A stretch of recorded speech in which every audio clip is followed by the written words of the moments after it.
নমস্কার, Bengali scholar maker YouTube চ্যানেলের আরও একটি আলোচনায় তোমাদের সকলকে স্বাগত জানাচ্ছি। যারা বিহার এস্টেটের পরীক্ষা দেওয়ার জন্য প্রস্তুতি নিচ্ছ তাদের জন্য আজকে বিপিএসসির TRE 1 Bengali question official answer key সহ আনা হয়েছে তোমাদের সামনে।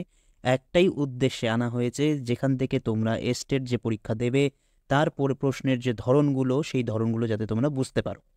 দেখো, এখানে জেনারেল স্টাডিজ অ্যান্ড বেঙ্গলি দেওয়া হয়েছে। আগের যে টিআরই 2 এর আমরা আলোচনা করেছিলাম, সেখানে গিয়ে তোমরা ডিসক্রিপশন বক্সে লিঙ্ক দেওয়া আছে, সেই ভিডিওটি চাইলে তোমরা দেখে নিতে পারো।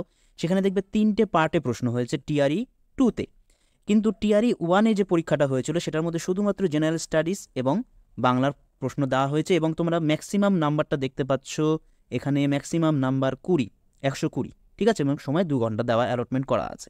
তাহলে বিষয়টা হচ্ছে যে টিআরই 1 যখন আমাদের পরীক্ষা হয়েছিল তখন 120তে পরীক্ষা হয়েছিল, অর্থাৎ 40টা জেনারেল স্টাডিজ এবং এই যে বাদবাকি যে 80টা আমাদের বাংলা থেকে প্রশ্ন এসছে। এবার এই বিপিএসসি পরীক্ষার কোনো রকম কোনো সিলেবাস নেই যেটা এস্টেটে আছে। অনেকেই আমাকে কমেন্ট করেছো যে স্যার এই প্রশ্নের মারফতে আমরা কীভাবে বুঝবো, এখানে তো ব্যাকরণ দিয়ে ভর্তি রয়েছে প্রশ্ন। হ্যাঁ, ব্যাকরণের প্রশ্নগুলো নেই, আমি বিপিএসসির প্রশ্নের ধরনে আমি বলতে চাইছি যে এরকম ধরনের প্রশ্নের প্যাটার্নটা হবে, বিষয়টা যে এখান থেকে আসবে তেমনটা না। ঠিক আছে, তাহলে চলো জেনারেল স্টাডিজের আমি খুব দ্রুত এগিয়ে যাব, তোমরা স্ক্রিনটা পজ করে সেখান থেকে দেখবে, এবং আমাদের মেন যে আলোচ্য বিষয় বাংলা, সেখান থেকে আমরা একের পর এক আলোচনা করব। তাহলে চলো দেরি না করে শুরু করি আজকের যে আলোচনা। আমাদের জেনারেল স্টাডিজের পেপার তোমরা এখানে দেখতে পাচ্ছ, এই যে পেপার 1, অর্থাৎ পার্ট 1-এর জেনারেল স্টাডিজ। ঠিক আছে, এখান থেকে অঙ্ক আছে, ইংরাজি আছে, জেনারেল স্টাডিজ আছে, এখান থেকে 40টা প্রশ্ন আছে, এবং এই ইংরেজি ভার্সনটাকে আবার হিন্দি ভার্সনে করা হয়েছে। তোমরা একটু দেখে নাও, আমি জাস্ট স্ক্রল করে যাচ্ছি, খুব দ্রুতই যাচ্ছি, কারণ তোমাদের ভিডিওটি যদি খুব লম্বা হয়ে যায় তাহলে খুব বিরক্তির কারণ হবে, সেটা আমি চাইছি না সেটা হতে। আমি এগুলোকে একটু স্ক্রল করে যাচ্ছি, তোমরা স্ক্রিনটা পজ করে একটু দেখে নেবে। আর এগুলোর অ্যান্সার কি আমি দিচ্ছি না, যদি কোনো দিন প্রয়োজন হয় তাহলে তোমরা কমেন্টে আমাকে জানাবে, আমি এগুলোর অ্যান্সার কি অবশ্যই দেওয়ার চেষ্টা করব। ঠিক আছে, আর আমরা যখন বিপিএসসির জন্য প্রস্তুতি নেব তখন এই জেনারেল স্টাডিজও আমরা পড়াশোনা করব এবং এই জায়গাগুলোকেও আমরা আলোচনা করব আরেকবার। সেই জন্য তোমাদের চিন্তার কোনো কিছু নেই, আমরা শুধু বাংলার যে প্রশ্নটা আছে সেটাকে আমরা আজকে আলোচনা করি, তোমরা বুঝে নাও এবং সেইভাবে কিন্তু প্রস্তুতি নাও। আমার মনে হয় এখান থেকে অনেকটা উপকার তোমরা পাবে। দেখো, হিন্দি ভার্সনেও আছে, 40টা প্রশ্ন আমাদের শেষ হচ্ছে পার্ট 1-এ। ঠিক আছে, এইবার আমরা পার্ট 2-তে যাব। দেখো, এখান থেকে আমাদের বাংলা শুরু হচ্ছে। তাহলে আমরা এখানে কি বলেছে নির্দেশে, প্রশ্ন সংখ্যা 41 থেকে 65 নিম্নলিখিত অনুচ্ছেদগুলি পড়ে প্রদত্ত বহুকল্পীয় প্রশ্নগুলির উত্তর দাও। তার মানে 41 থেকে 65 পর্যন্ত যে নম্বরের প্রশ্ন, সেগুলোর থেকে অনুচ্ছেদ রয়েছে। এবার অনুচ্ছেদগুলো পড়ে সময় নষ্ট করছি না, এখানে সব কিছুই হাইলাইট করে রেখেছি আমি অফিসিয়াল অ্যান্সার কি দিয়ে। তোমরা এখান থেকে অনুচ্ছেদ কটা পড়বে এবং এখান থেকে প্রশ্নগুলোর অ্যান্সার দেওয়ার চেষ্টা করবে। 5টা করে 5টা অনুচ্ছেদ আছে, 5টা করে এখান থেকে প্রশ্ন আছে প্রত্যেকটা অনুচ্ছেদ থেকে। তার মানে 25টা আমার অনুচ্ছেদ থেকেই প্রশ্ন হয়েছে টিআরই 1-এ। কিন্তু টিআরই 2-তে কিন্তু আমরা 2টো করে অনুচ্ছেদ দেখেছি, ব্যাকরণ থেকে প্রশ্ন বেশি দেখেছি। টিআরই 1 এবং টিআরই 2 এর প্রশ্নের ধরন কিন্তু আলাদা, এবং 120-তে টিআরই 1 হয়েছিল এবং 150-তে হয়েছিল টিআরই 2। আমরা গতদিন দুটো প্রশ্ন নিয়ে এসেছিলাম তোমাদের সামনে, সেটা তোমরা ডিসক্রিপশন বক্সে লিঙ্ক পেয়ে যাবে, ওখান থেকে দেখে নেবে। আজকে আমরা টিআরই 1 থেকে শুরু করছি, 9-10-এর যে কোশ্চেন, এবং পরের দিন আমরা 11-12-ও করবো। তোমরা সাথে থেকো এবং এই এটা পড়ে নাও অনুচ্ছেদটা, এবং অনুচ্ছেদটা পড়ে নিয়ে তোমরা এখান থেকে প্রশ্নগুলো দেখতে পাবে। 41 থেকে 45 পর্যন্ত এখানে প্রশ্ন আছে। ঠিক আছে, আমি এখানে সম্পূর্ণভাবে করে রেখেছি, এটা আমি দ্বিতীয়বার বোর্ডে আর সময় নষ্ট করছি না। এবার চলে যাচ্ছি আমরা অনুচ্ছেদ 2-এ। অনুচ্ছেদ 2-এ তোমরা দেখতে পাচ্ছ, এবং এখান থেকে 46 থেকে 50 পর্যন্ত প্রশ্ন আছে। আবার অনুচ্ছেদ 3-এ চলে যাচ্ছি, পুরোটাই দেওয়ার চেষ্টা করলাম একটা স্ক্রিনের মধ্যে, তোমরা এটা পুরো পড়ে নেবে। পড়ে নেওয়ার পরে আমরা এখান থেকে প্রশ্ন 51 থেকে 55 পর্যন্ত প্রশ্ন পাচ্ছি, অর্থাৎ 5টা করে আমি প্রত্যেকটা অনুচ্ছেদ থেকে প্রশ্ন টিআরই 1-এ দেওয়া হয়েছিল। এইবার আমরা চলে যাচ্ছি অনুচ্ছেদ 4-এ, একটা কবিতা দেওয়া হয়েছে, এবং সেখান থেকেও আমাদের 5টা প্রশ্ন আছে 56 থেকে 60 পর্যন্ত। ঠিক আছে, এবার আমরা 5 নম্বরে চলে যাচ্ছি, 5 নম্বর অনুচ্ছেদ। সেখানে আমরা এখানে একটা গদ্য দিয়েছে, এবং সেখান থেকেও কিন্তু আমরা দেখতে পাচ্ছি 61 থেকে 65 পর্যন্ত এখানে আমাদের অ্যান্সার দেওয়া হয়েছে আনসিন থেকে। তার মানে আমরা 41 থেকে 65 পর্যন্ত 5টা অনুচ্ছেদে প্রশ্নগুলো পেলাম। এইবার আমাদের যে ব্যাকরণ ভিত্তিক প্রশ্নগুলো আছে সেখান থেকে শুরু হচ্ছে। দেখো এখানে নির্দেশ কি বলেছে, 66 থেকে 100 নম্বর পর্যন্ত যে বহু বিকল্পীয় প্রশ্নের সঠিক উত্তর চিহ্নিত করতে বলা হয়েছে। প্রত্যেকটি প্রশ্নের জন্য 5টি করে বিকল্প দেওয়া আছে এবং তোমরা জানো এখানে 5টা করেই দেওয়া আছে এবং সবগুলোর জন্য এখানে পুরো নির্দেশটা দেওয়া আছে। এবার 66 নম্বর প্রশ্নতে কি বলে গেছে, কারক দেওয়া হয়েছে। গ্রামে গ্রামে সেই বার্তা রুটি গেল ক্রমে, রেখাঙ্কিত অংশটি হলো কর্মকারক, কর্তৃকারক, অধিকরণকারক। উপরোক্তগুলির মধ্যে একের থেকে অধিক, উপরের কোনোটিই নয়। ঠিক আছে।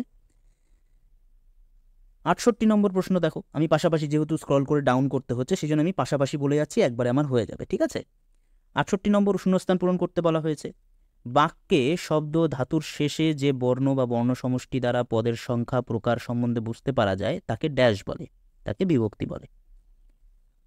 69 নম্বর প্রশ্ন দেখো, উপমানের সঙ্গে সাধারণ ধর্মবাচকের পদের সমাসকে কি বলা হয়? উপমান কর্মধারায়। ছায়া ঘেরা হলো করণ তৎপুরুষ। 70 নম্বর প্রশ্ন দেখো, তুমি পদে বিভক্তি যুক্ত হলে কি হয়? তোমার, তোমরা। 71 নম্বর প্রশ্নে চলে আসি, বুলবুলিতে ধান খেয়েছে, কারক থেকে প্রশ্ন এসছে, কর্তৃকারকে তে বিভক্তি। কে ধান খেয়েছে, কে দিয়ে প্রশ্ন করলে কর্তৃকারক হয়, তাই না? এইভাবে আমাকে ভাবতে হবে। 74 নম্বর প্রশ্ন দেখো, এ কথা শুনে তিনি হাসলেন, রেখাঙ্কিত পদটি কি? সমাপিকা ক্রিয়া। ঠিক আছে। বাঘে বলদে এক ঘাটে জল খায়, রেখাঙ্কিত অংশটি হলো সহযোগী কর্তা। 73 নম্বর প্রশ্ন দেখো, কাঁঠালের আমসত্ত্ব বাক্যে সম্বন্ধ হলো অসম্ভব সম্বন্ধ, কারণ কাঁঠালের আমসত্ত্ব বলে কোনো কিছু হয় না, তাই না? ফুটন্ত দুধ অবস্থাবাচক বিশেষণ। তারপরে চলে যাচ্ছি 76 নম্বর প্রশ্নে, তিনি ন্যায়শাস্ত্রে পণ্ডিত। এই বাক্যে ন্যায়শাস্ত্র হলো আধারাধিকরণ, কালাধিকরণ, ভাবাধিকরণ। উপরিউক্তগুলোর মধ্যে একের থেকে অধিক, উপরের কোনোটিই নয়। তাহলে দেখো উপরের কোনোটিই কিন্তু নয়। ন্যায়শাস্ত্র হলো বিষয়াধিকরণ, কারণ ন্যায়শাস্ত্র একটা বিষয়, এখানে কিন্তু কোনোটাই আমরা পাচ্ছি না, সেই জন্য এখানে উপরের কোনোটিই নয় কিন্তু হবে। তাহলে আমি আগের দিন বলেছিলাম এরকম ধরনের প্রশ্ন কিন্তু আমাদের খুব মারাত্মক প্রভাব ফেলছে কনফিউশনের ক্ষেত্রে। ঠিক আছে। দেখো 78 নম্বর প্রশ্নটা দেখো, চ থেকে ম পর্যন্ত যে কোনো বর্ণ পরে থাকলে পূর্বপদে অন্তঃস্থিত ম স্থানে হয় পরবর্তী বর্গের পঞ্চম বর্ণ। ঠিক আছে। 79 নম্বর প্রশ্ন, রাজা ও বাদশাহ কি ধরনের দ্বন্দ্ব? দুই বিশেষ্য পদের। বাক্যে ক্রিয়াপদের সঙ্গে নামপদের সম্বন্ধকে বলা হয় কারক। 80 নম্বরে চলে যাচ্ছি, প্রত্যঙ্গ কোন ধরনের সমাসের উদাহরণ? অব্যয়ীভাব সমাস। প্রতিযোগ অঙ্গ। ঠিক আছে। এবার সন্ধি করলে দুটো আমরা পূর্বপদ এবং পরপদ পেলাম। ঠিক আছে। তাহলে অব্যয়ীভাব সমাসের কিন্তু উদাহরণটা আমরা পেয়ে গেলাম। 81 নম্বর প্রশ্ন দেখো, রবীন্দ্র জয়ন্তীর ব্যাসবাক্য নির্ণয় করলে হবে রবীন্দ্র পালিত জয়ন্তী, রবীন্দ্রনাথের জয়ন্তী, রবীন্দ্রনাথের জন্মদিনের যে অনুষ্ঠান। এবার আমরা জানি রবীন্দ্র পালিত জয়ন্তী। 84 নম্বর প্রশ্ন, দয়ার সহিত বর্তমান সহৃদয়। ঠিক আছে।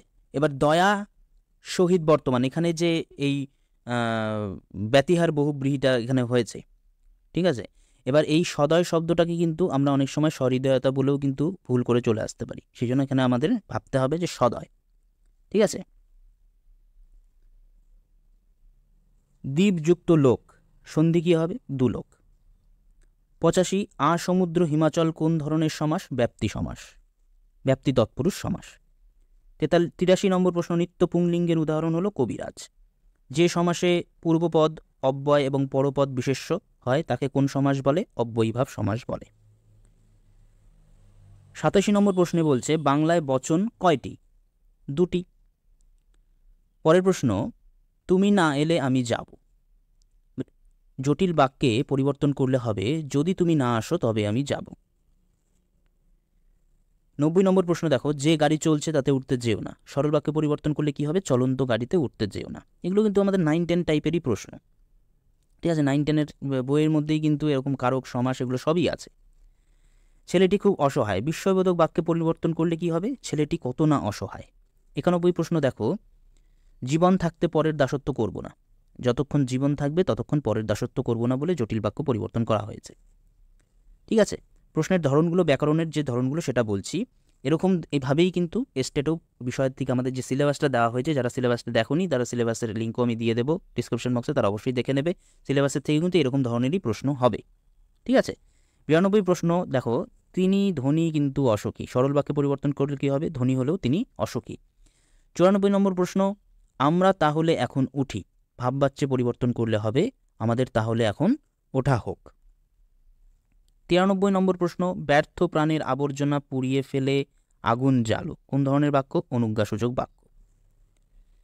যতক্ষণ শ্বাস ততক্ষণই আশ। কোন ধরনের বাক্য?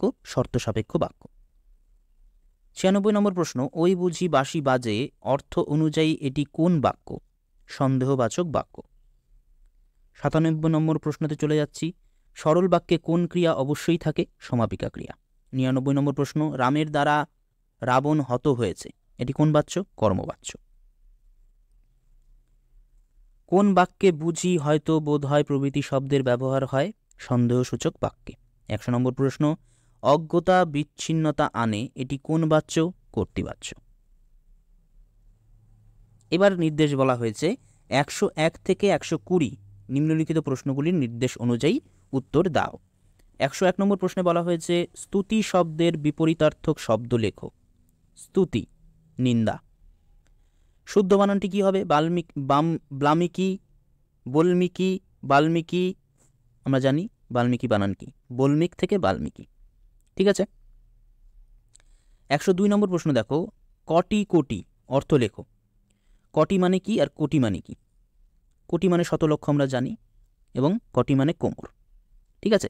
এখানে দেখো কোমর শতলক্ষ, আবার শতলক্ষ কোমর। এবার সিকোয়েন্সটা কিন্তু আমাদের বুঝতে হবে। প্রথমে কটি শব্দের অর্থ লিখতে হবে, তারপরে কোটি শব্দের অর্থ লিখতে হবে। সেই হিসাবে কিন্তু আমাদের বি, কোমর এবং শতলক্ষ, এই সিকোয়েন্সটা কিন্তু সঠিক।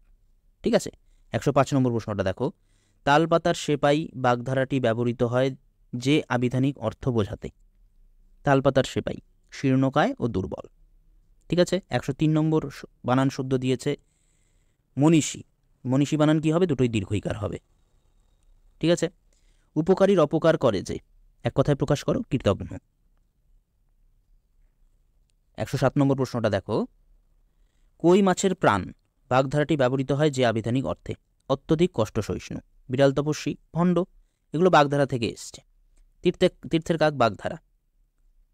পর অনুগ্রহ প্রত্যাশী লোভাতুর ব্যক্তি, তীর্থের কাক। ঠিক আছে। আক্কেল সেলামি, অনবজ্ঞতার দণ্ড। ভয় অপহরণ করেন যিনি, এক কথায় প্রকাশ, ভয়াবহ।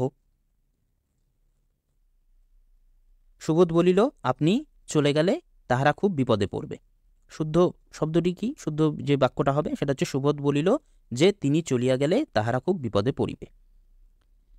14 নম্বর প্রশ্ন 114, ছল ছল কোত কোত, এই শব্দগুচ্ছগুলি হল অনুকার অব্যয়। 113 নম্বর প্রশ্ন, তিনি একজন পাণ্ডিত্যপূর্ণ ব্যক্তি। শুদ্ধ করো। এটা কোনো সেন্সই হলো না, পাণ্ডিত্যপূর্ণ ব্যক্তি। তিনি একজন পণ্ডিত ব্যক্তি, তাহলে বাক্যটা শুদ্ধ হলো। 15 নম্বর প্রশ্ন দেখো, 115 নম্বর, আপ্রাণ চেষ্টা করেও তাকে বাঁচানো গেল না। রেখাঙ্কিত শব্দটির সমার্থক শব্দ লেখো। প্রাণপণ। ঠিক আছে। 116 নম্বরে চলে আসি, প্রতিবেদনের ভাষা হবে সহজ, সরল ও সাবলীল। সারাংশ করার ক্ষেত্রে প্রত্যক্ষ উক্তি বা সংলাপকে বলা হবে, সংলাপকে বাদ দেওয়া হয়। প্রতিবেদন লেখা হবে ভাববাচ্যে। কাল্পনিক সংলাপ রচনার ক্ষেত্রে কথোপকথন হয় দুইজন চরিত্রের মধ্যে। এবং সর্বশেষ প্রশ্ন, প্রবন্ধ রচনার ক্ষেত্রে প্রথমে উপস্থাপিত বিষয় হল মুখবন্ধ। ঠিক আছে। এই যে 120টা প্রশ্ন টোটাল আমাদের জেনারেল স্টাডিজ, এখান থেকে আছে 40টা প্রশ্ন এবং 80টা প্রশ্ন আমরা যে আজকে আলোচনা করলাম। এই ধরনের প্রশ্নগুলো তোমরা যদি মাথায় রাখো, তাহলে পরে যারা স্টেট পরীক্ষা দিতে যাচ্ছ তাদের একটা সুবিধা এই যে আমরা এই যে প্রশ্নের ধরনগুলো, অর্থাৎ যে বিকল্পগুলো দিয়ে প্রশ্ন আছে, সেগুলো আমাদের মাথায় থাকবে এবং এইভাবে যদি আমরা প্র্যাকটিস করি তাহলে পরে আমাদের কাছে অনেকটা সহজ হবে। ঠিক আছে। তোমরা অনেকেই বলেছো যে স্যার ক্লাস দিলে ভালো হয়। আমি অবশ্যই চেষ্টা করছি তোমাদের জন্য ক্লাস আনার। তোমরা অবশ্যই চ্যানেলটিকে সাবস্ক্রাইব করে রাখো। যদি আজকে আলোচনাটি তোমাদের ভালো লেগে থাকে বা সামান্যতম যদি উপকারে লেগে থাকে, তাহলে অবশ্যই চ্যানেলটি সাবস্ক্রাইব করো এবং লাইক করতে অবশ্যই ভুলো না, কারণ লাইক করলে পরে আমার একটু উৎসাহ বাড়ে। কমেন্ট করে জানাও তোমাদের কি কি প্রয়োজন এবং কি বিষয় আলোচনা করলে তোমাদের ভালো হয়। অবশ্যই এই চ্যানেলটির সাথে যুক্ত থাকো এবং এই বিষয়গুলো তোমরা তোমাদের বন্ধুবান্ধবের সঙ্গে যোগাযোগ করে শেয়ার করে দাও, যাতে তারাও জানতে পারে। তাহলে আজ এই পর্যন্তই, দেখা হবে পরের কোনো ভিডিওতে। ততক্ষণ ভালো থাকো, পড়াশোনায় থাকো, লক্ষ্যে থাকো।